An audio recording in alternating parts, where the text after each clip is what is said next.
Hi. So this is where I answer questions that you brought up with me, and this is video 2 of 3 where we look at the question, I get feedback sometimes that I talk too fast. What is the correct tempo for speaking?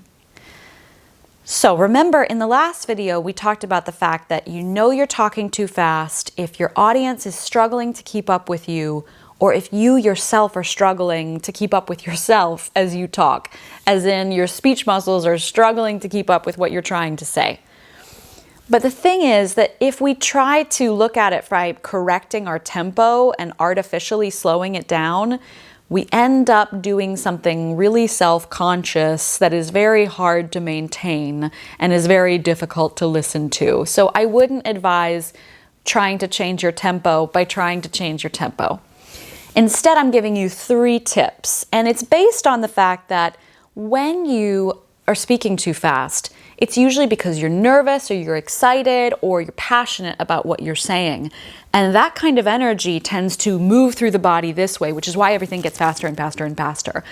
So in the last video, we talked about ways you can ground your body back into the here and now.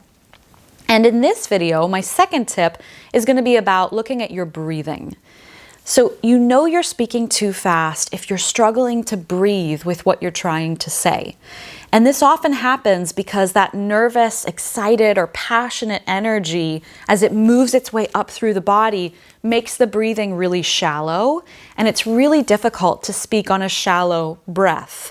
So it becomes a self-fulfilling loop where we have to talk faster and faster because I don't have enough breath to say what I'm trying to say.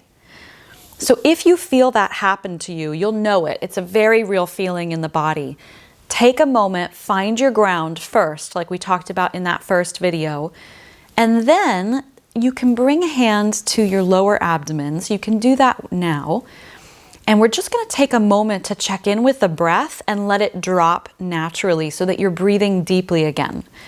So if you have your hand on your lower abdomen, just take a moment to notice that the lower abdomen can soften into your hand.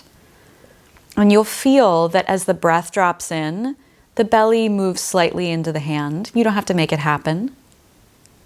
And as the breath drops out, the belly moves slightly away from the hand. And again, you don't need to make that happen. It'll just happen on its own. And that's it. From there, you can start talking again. And what you've done is you've just reminded your body, oh yeah, I have time to breathe.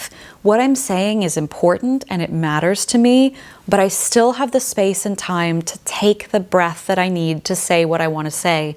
I don't need to rush myself. So this is something that you can do, especially when the stakes are higher, when you're nervous, or really any time.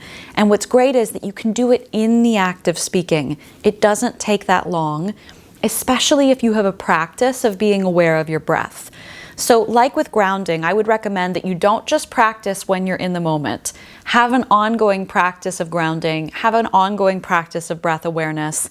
I have a ton of Bespoke Speaks podcast episodes where you can cultivate that practice. So check that out on Bespoke Speaks at any podcatcher or bespoke-communication.com. That's tip number 2. I'll be back with tip number 3. Stay tuned.